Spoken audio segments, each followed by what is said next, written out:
Has estado aquí por demasiado tiempo, gritó por encima del hombro. Pensé que te había pasado algo. Pero había algo en su voz, y un aspecto en su rostro también, que me comunicaban más que sus palabras, y entendí de pronto la verdadera razón de su venida. El hechizo del lugar había entrado en su alma también, y no le había agradado estar solo. La corriente sigue aumentando, se lamentó, señalando la crecida iluminada por la luna, y el viento no cesa. Decía siempre las mismas cosas, pero era el anhelo de compañía lo que daba verdadera importancia a sus palabras.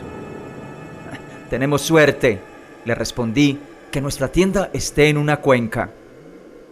Agregué algo sobre la dificultad de encontrar leña con el objetivo de explicar mi tardanza, pero el viento arrastró mis palabras arrojándolas por el río y él no me escuchó. Solo me miró a través de las ramas, asintiendo. «Tendremos suerte si salimos de esta sin daño», gritó, por lo menos eso es lo que pude entender, y recuerdo la sensación de furia contra él por haberlo dicho explícitamente, porque era eso exactamente lo que yo sentía. Había un desastre latente en algún lugar, y ese presentimiento pesaba sobre mí de manera desagradable. Volvimos a la fogata y la alimentamos por última vez, empujando con nuestros pies. Echamos un último vistazo a nuestro entorno. Si no fuera por el viento, el calor hubiera sido desagradable. Puse este pensamiento en palabras y recuerdo la inquietante respuesta de mi compañero, que él preferiría soportar el calor, el clima ordinario de julio, a seguir escuchando este viento diabólico. Todo estaba preparado para la noche. La canoa reposaba volteada junto a la tienda, con los 2 canaletes amarillos debajo. El saco de las provisiones colgaba de un tronco de sauce y los platos lavados situados a una distancia segura del fuego, listos para el desayuno. Sofocamos las brasas con arena y luego nos refugiamos. La falda de la puerta de la tienda estaba alzada y yo veía las ramas y las estrellas y el blanco claro de luna. Los sauces temblorosos y los pesados golpes del viento contra nuestra pequeña tienda tirante son las últimas cosas que recuerdo antes de que el sueño llegara cubriendo todo con su suave capa de olvido. De pronto me encontré despierto, observando desde mi jergón arenoso a través de la puerta de la tienda. Miré mi reloj, sujeto contra el lienzo, y pude ver que pasaban de las 12, el umbral de un nuevo día, y que, por lo tanto, había dormido un par de horas. El sueco estaba aún dormido a mi lado. El viento seguía aullando como antes. Algo presionaba contra mi corazón y me hacía sentir angustia. Sentía una perturbación en la inmediata cercanía. Me senté rápidamente y miré al exterior. Los árboles oscilaban violentamente de un lado a otro ante el impacto del viento, pero nuestra pequeña porción de lienzo verde permanecía cómodamente segura en la hondonada porque el viento pasaba sobre ella sin encontrar resistencia. La sensación de intranquilidad, de cualquier manera, no cesaba. Me arrastré silenciosamente fuera de la tienda para ver si nuestras pertenencias estaban a salvo. Me moví cautelosamente, evitando despertar a mi compañero. Una extraña agitación me poseía. Apenas salía de la tienda, gateando, cuando mis ojos vieron por primera vez la copa de los arbustos opuestos con su agitada tracería de hojas, calcando verdaderas figuras contra el cielo. Me puse en cuclillas y miré. Era increíble, desde luego, pero ahí, frente a mí, y ligeramente elevadas, había formas de una especie indeterminada flotando sobre los sauces. Y mientras las llamas oscilaban en el viento, parecían tender hacia esas formas, formando una serie de monstruosos perfiles que cambiaban rápidamente bajo la luna. Cerca, a unos 50 pies frente a mí, vi estas cosas. Mi primer impulso fue despertar a mi compañero para que él también las pudiera ver, pero algo me hizo vacilar. El súbito reconocimiento de que, tal vez, yo no deseaba una confirmación, y mientras tanto me encogí ahí, observando, azorado y con un escozor en los ojos. Estaba completamente despierto. Recuerdo que me lo dije a mí mismo, no estaba soñando. Y se volvieron plenamente visibles por primera vez estas figuras inmensas justo entre la copa de los arbustos inmensos, broncíneos, variables y completamente independientes de la oscilación de las ramas. Les miré simplemente y lo noté, y ahora vengo a examinarlo más fríamente.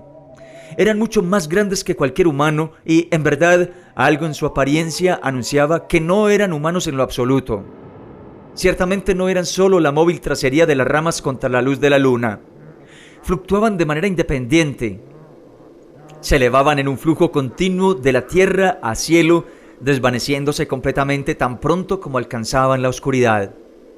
Estaban entrelazados los unos con los otros, formando una enorme columna, y vi sus miembros y sus enormes cuerpos fundiéndose los unos en los otros, formando una línea serpenteante que se doblaba y oscilaba y se retorcía en espirales con cada una de las contorsiones de los árboles batidos por el viento.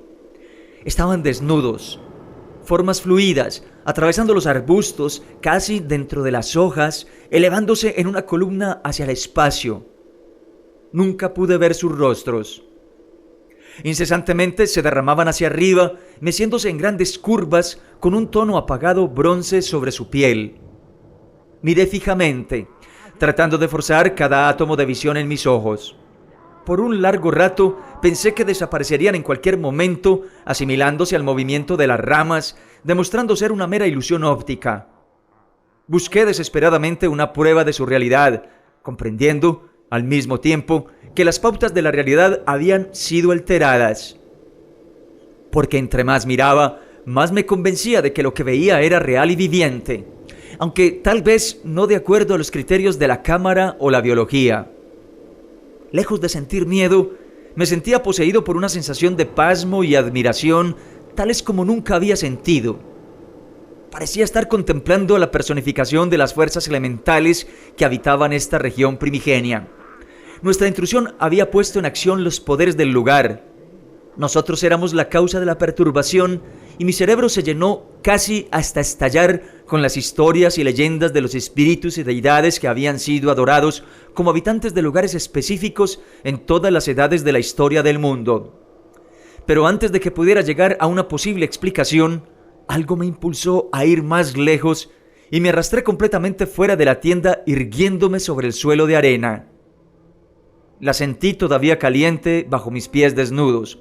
El viento golpeó contra mi cabello y contra mi cara, y el sonido del río estalló en mis oídos con un súbito rugido.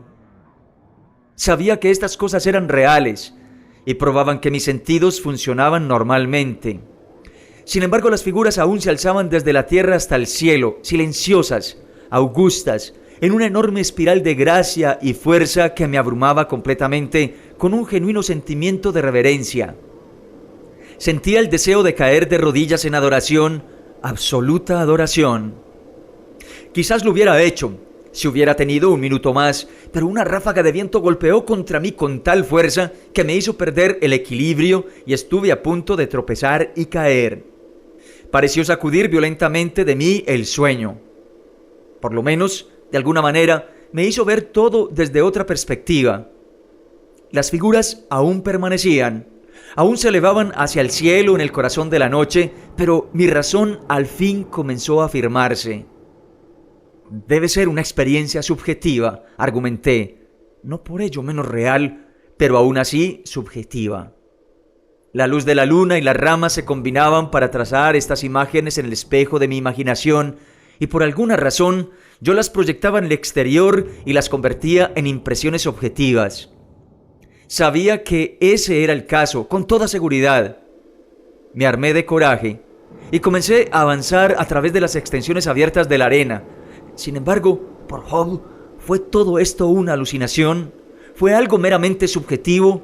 ¿O será que la razón trató, en su vieja y fútil manera, de argumentar desde el estrecho criterio de lo ya visto? Lo único que sé es que una gran columna de figuras ascendieron oscuramente hacia el cielo por lo que pareció un largo periodo de tiempo y con una sensación completa de realidad, como aquella que los hombres consideran medida de lo verdadero, y súbitamente se fueron. Y una vez que se fueron, y que el pasmo inmediato de su presencia hubo desaparecido, el miedo cayó sobre mí como un torrente helado. El sentido esotérico de esta región solitaria y sin embargo frecuentada, estalló súbitamente en mi interior y comencé a temblar monstruosamente.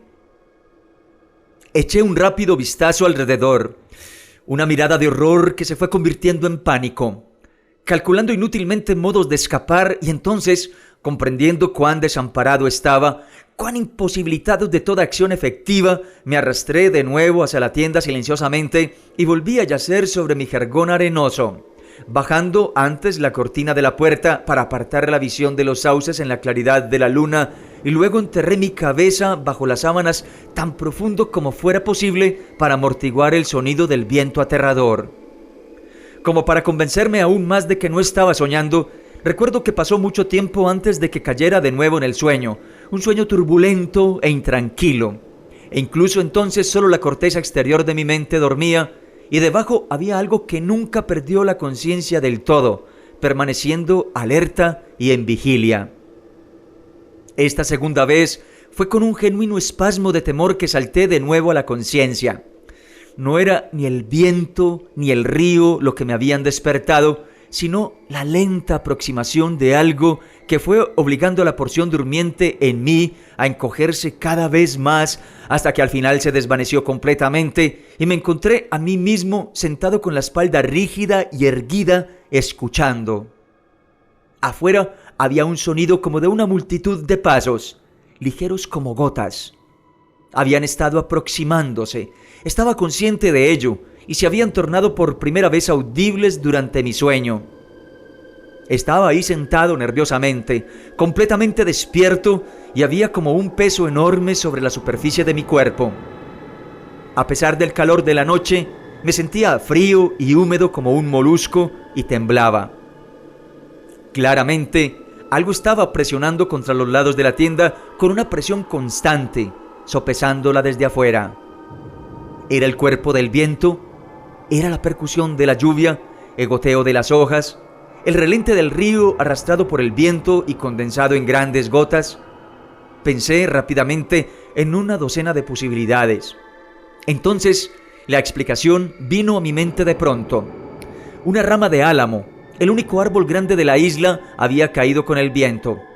Aún a medias, enredada entre las otras ramas, caería con la próxima ráfaga aplastando la tienda, y mientras tanto, sus hojas se pillaban y golpeteaban sobre el tirante lienzo de la tienda. Levanté la falda y me lancé hacia afuera, llamando al sueco. Pero cuando estuve fuera y pude erguirme, vi que no había nada sobre la tienda. Ninguna rama, nada de lluvia ni de rocío, nada se había aproximado. Una luz fría y gris se filtraba a través de los arbustos y caía sobre la arena fosforescente.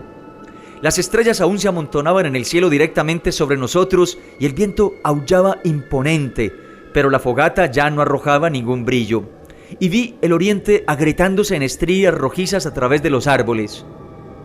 Debían haber pasado muchas horas desde que estuve ahí, observando las figuras ascendentes, y el horrible recuerdo volvía ahora a mí, como un sueño perverso.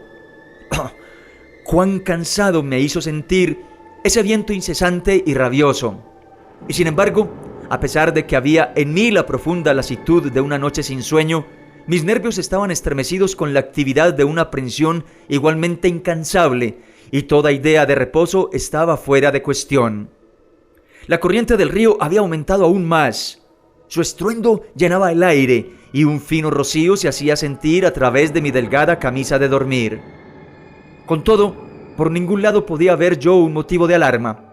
Esta profunda y prolongada perturbación dentro de mí permanecía sin justificación.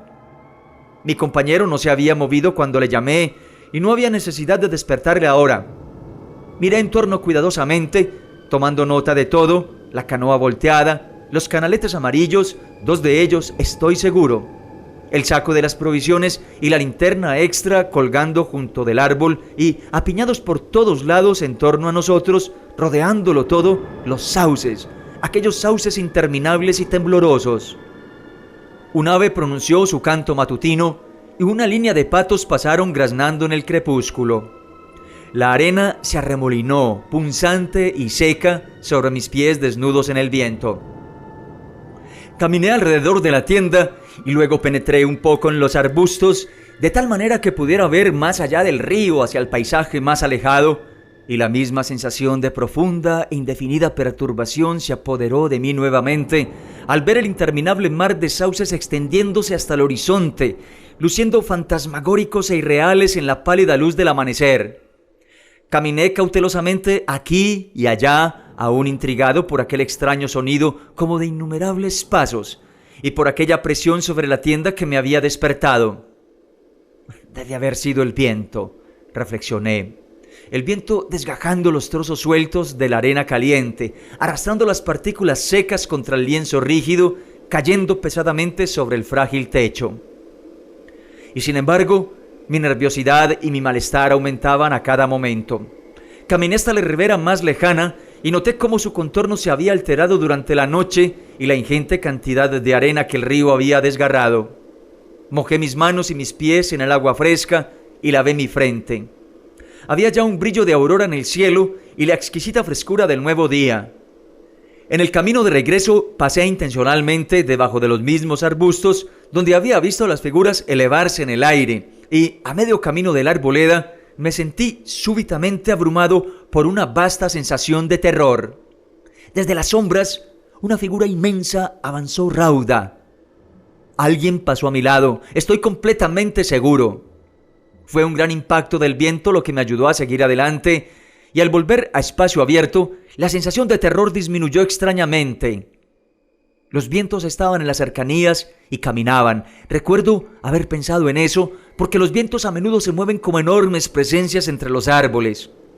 Y el temor que flotaba sobre mí era de una especie tan desconocida e inmensa, tan diferente de cualquier cosa que hubiera sentido antes, despertaba tal sensación de pasmo y admiración en mí, que contrarrestaba de esta manera sus peores efectos. Y cuando alcancé un punto elevado en el centro de la isla, desde donde podía ver la amplia extensión del río adoptando un tono carmesí con la salida del sol, la mágica belleza del conjunto me subyugó de tal manera que despertó en mí una incontrolable añoranza e hizo casi surgir un llanto de mis labios. Pero este llanto no encontró expresión porque, al tiempo que mis ojos vagaban desde la planicie lejana hasta la isla circundante, notando nuestra pequeña tienda a medias escondida entre los sauces, un horrendo descubrimiento me asaltó, comparado con el cual mi temor ante los vientos caminantes era nada. Porque un cambio había sucedido de alguna manera en la distribución del paisaje.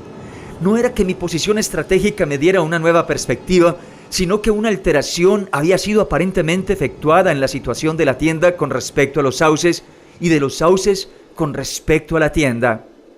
Sin lugar a dudas, los arbustos ahora se estrechaban mucho más sobre la tienda, de una manera innecesaria y perturbadora.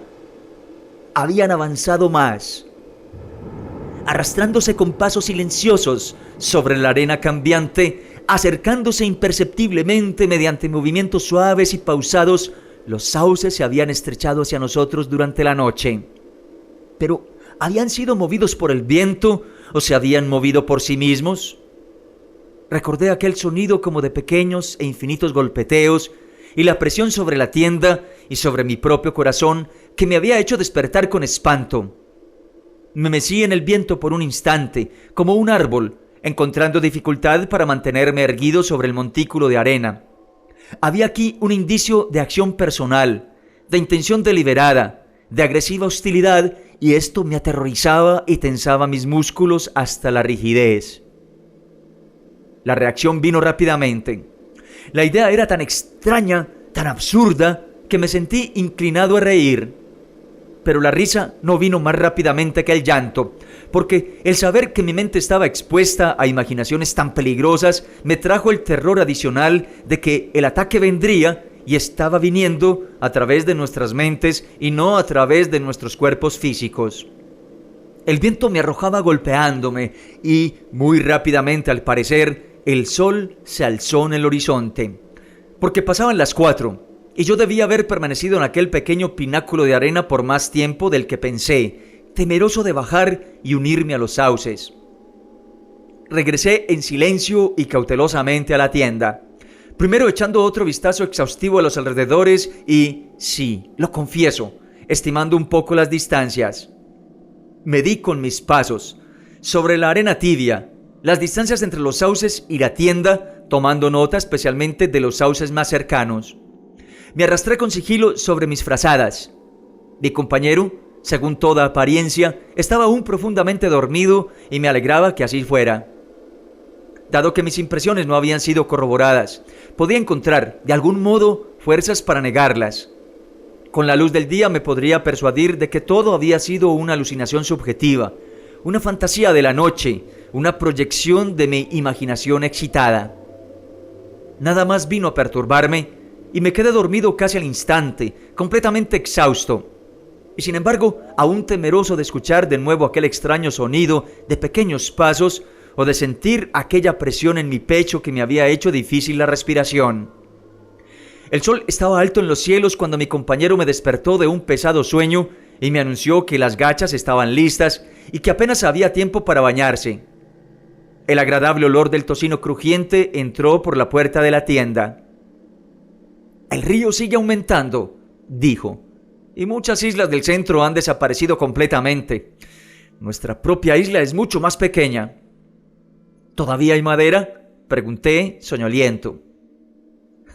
«La madera y la isla se acabarán mañana en medio de este recio calor», dijo riendo, «pero queda suficiente para que nos dure hasta entonces». Me levanté y me arrojé hacia el otro punto de la isla, el cual había, en efecto, cambiado mucho en forma y de tamaño, y había sido barrido hacia el lugar de desembarco opuesto a la tienda. El agua estaba helada, y los bancos pasaban volando como se ve pasar el campo de un tren expreso. Bañarse en tales condiciones resultaba una operación excitante, y el terror de la noche parecía borrarse de mí mediante un proceso de evaporación mental. El sol era ardiente, ni una nube se mostraba por ningún lado.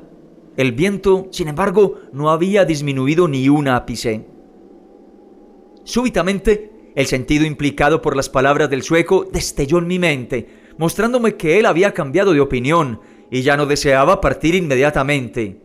Suficiente para que nos dure hasta mañana. Él había asumido que nos quedaríamos en la isla una noche más. Me pareció muy extraño. La noche anterior él estaba tan convencido de la opinión contraria. ¿Cómo había ocurrido el cambio? Grandes desmoronamientos ocurrieron durante el desayuno, salpicando chorros espesos y levantando nubes de espuma que el viento llevaba hasta nuestra cacerola. Mi compañero hablaba incesantemente acerca de la dificultad que los buques bien a pez deben tener para encontrar el canal durante temporada de inundaciones. Pero el estado de su mente me interesaba e impresionaba mucho más que el estado del río o las dificultades de los buques. Había cambiado de alguna manera durante la noche anterior. Tenía un aire diferente, un tanto excitado, un tanto tímido, con una especie de suspicacia en su voz y sus gestos. Difícilmente sé cómo describirlo ahora, en frío, pero recuerdo que en ese momento estaba seguro de una cosa, que él estaba atemorizado. Comió muy poco y por primera vez olvidó fumar su pipa. Tenía a su lado el mapa extendido y permanecía estudiándolo. «Saldremos de aquí en una hora fácilmente», dije luego, tratando de provocar una apertura que le hiciera llegar, de manera indirecta pero segura, a una parcial confesión. Y su respuesta me dejó perplejo e incómodo. «Ya lo creo, si nos lo permiten». «¿Nos lo permiten? ¿Quiénes? ¿Los elementos?», pregunté rápidamente con afectada indiferencia. «Los poderes de este horrible lugar, quienquiera que ellos sean», respondió, manteniendo sus ojos en el mapa. «Los dioses están aquí, si es que están en algún lugar de este mundo». «Los elementos son siempre los verdaderos inmortales», repliqué, riéndome de la manera más natural que pude, dándome cuenta claramente, sin embargo, de que mi rostro había reflejado mis verdaderos sentimientos al observar su mirada grave y escuchar su voz a través del humo. «Seremos afortunados si salimos de aquí sin mayores desastres». Eso era exactamente lo que me causaba terror, y me forcé a mí mismo hasta el punto de poder formular una pregunta directa. Fue como permitir resueltamente al dentista la extracción de un diente. Algo tenía que suceder a la larga de alguna manera. Lo demás era mera pretensión. Y pregunté: ¿sin mayores desastres? ¿Por qué? ¿Qué ha pasado? Solo una cosa. El canalete de dirección ha desaparecido, dijo sobriamente. ¿El canalete de dirección desaparecido?, repetí grandemente excitado, porque ese era nuestro timón. e ir por el Danubio en inundación y sin timón era un suicidio. ¿Pero qué? Y un desgarrón en el fondo de la canoa, agregó con un pequeño pero perceptible temblor en su voz. Seguí mirándole fijamente, incapaz de hacer otra cosa más que repetir estúpidamente sus palabras en su cara. Ahí, bajo el calor del sol y sobre esa arena quemante, podía sentir una atmósfera glacial descendiendo sobre nosotros. Me levanté para seguirle, pues él simplemente había sentido gravemente y después había tomado el camino hacia la tienda, unas cuantas yardas más allá del hogar. La canoa seguía donde la había visto por última vez. El costillaje combado, los canaletes, o más bien el canalete, tendido a un lado sobre la arena. «Solo hay uno», dijo él, inclinándose para cogerlo, «y aquí está el rasgón». Tenía en la punta de la lengua las palabras para decirle que yo había visto claramente los dos canaletes unas cuantas horas antes, pero un segundo impulso me hizo pensarlo mejor y no dije nada. Me acerqué para ver. Había una larga y bien trazada hendidura en el fondo de la canoa donde una pequeña porción de madera había sido pulcramente extraída. Parecía como si el diente de algún tocón o alguna roca puntiaguda la hubiera devorado, y un examen demostraba que el agujero atravesaba la base de la canoa. De habernos lanzado en ella sin observar esto, nos habríamos ido a pique irremediablemente. Primero, el agua habría hecho a la madera hincharse, como si fuera a cerrarse el agujero. Pero cuando llegáramos a corrientes más poderosas, el agua habría comenzado a meterse y la canoa, nunca más de 2 pulgadas sobre la superficie, se habría llenado de agua y hundido rápidamente. «Ahí está. Estás mirando un intento para disponer de una víctima para el sacrificio», le escuché decir, más bien para sí mismo. «2 víctimas más bien», agregó, al tiempo que se agachaba para recorrer la hendidura con sus dedos. Comencé a silbar, cosa que hago inconscientemente siempre que me hallo completamente desconcertado, e intencionalmente dejé de prestar atención a sus palabras. Estaba decidido a considerarlas disparates. «No estaba ahí anoche», dijo a continuación, irguiéndose, terminando su examen y mirando hacia cualquier lugar excepto hacia donde yo estaba. «No, debimos haberla dañado al desembarcar, desde luego», dije, interrumpiendo mis silbidos. «Las piedras están muy afiladas». Me detuve abruptamente porque en ese momento él volvió el rostro y me miró directamente a los ojos. Yo sabía tan bien como él cuán imposible era aquella explicación, porque para empezar no había rocas. «Y hay que darle una explicación a esto también», agregó sobriamente, mostrándome el canalete y señalando la pala. Una nueva y extraña sensación se esparció, helada, sobre mí al tiempo que la examinaba. La pala estaba completamente raspada, minuciosamente raspada, como si alguien la hubiera lijado con cuidado, tornándola tan delgada que el primer golpe vigoroso la habría quebrado desde el codo. «Alguno de nosotros se levantó en sueños e hizo esto», dije débilmente. «O ha sido limada por el constante roce de partículas de arena arrastradas por el viento, tal vez». Dijo el sueco riendo un poco. «Tú puedes explicarlo todo». «Claro, el mismo viento arrastró el canalete de dirección y lo llevó tan cerca de la orilla que cayó junto con el siguiente trozo de ribera desgarrado», dije desafiante, completamente determinado a encontrar una explicación para cualquier cosa que me mostrara. «Ya veo», dijo en respuesta, volviendo de nuevo su rostro para mirarme antes de desaparecer entre los arbustos de sauce. Cuando estuve solo frente a esas confusas evidencias de una acción premeditada, creo que mis primeros pensamientos tomaron la forma de: uno de nosotros debió haber hecho esto, y ciertamente no fui yo. Pero en una segunda consideración, pensé en cuán imposible era suponer que, bajo tales circunstancias, cualquiera de nosotros hubiera decidido cometer algo así. Que mi amigo, el confiable compañero de docenas de expediciones similares, pudiera haber hecho voluntariamente algo así, era un pensamiento en el que era imposible detenerse ni por un momento. Igualmente absurda parecía la explicación de que esa imperturbable y completamente práctica naturaleza hubiera perdido la razón súbitamente y estuviera ocupada en propósitos delirantes. Y sin embargo, el hecho que me perturbaba más y mantenía vivo mi temor aún bajo la vehemencia del sol y de esa belleza salvaje era la clara demostración de que alguna extraña alteración había tomado lugar en su momento, que estaba nervioso, tímido, suspicaz, consciente de cosas que no expresaba, vigilando una serie de eventos secretos e inmencionables, aguardando, en una palabra, por una inminente culminación. Esto surgía en mi mente de manera intuitiva, sin saber cómo. Realicé un rápido reconocimiento de la tienda y sus alrededores, pero las medidas de la noche permanecían iguales. Había profundas depresiones formadas en la arena, de las que me daba cuenta por primera vez.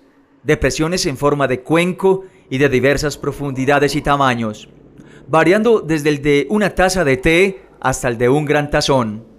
El viento, indudablemente, era responsable de estos cráteres en miniatura. De la misma manera que era responsable de haber arrastrado el canalete y arrojarlo al agua. La hendidura en la canoa era lo único que parecía completamente inexplicable y, después de todo, era concebible que un pico afilado la hubiera cogido cuando desembarcamos. El reconocimiento que hice de los márgenes de la isla no apoyaron esa teoría, pero de cualquier manera me seguía aferrando a ella con esa declinante porción de mi inteligencia a la que aún llamaba razón. Una explicación de este tipo era absolutamente necesaria. De la misma manera que una explicación del universo, sin importar cuán absurda, es necesaria para la felicidad de todo individuo que busca cumplir con sus obligaciones en el mundo y enfrentar los problemas de la vida. El símil me parecía, en ese momento, de un paralelo exacto.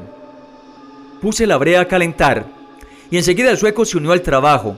Sin embargo, aún bajo las mejores condiciones del mundo, la canoa no podría ser confiable para viajar sino hasta el día siguiente. Casualmente llamé su atención hacia los agujeros en la arena. Sí, dijo.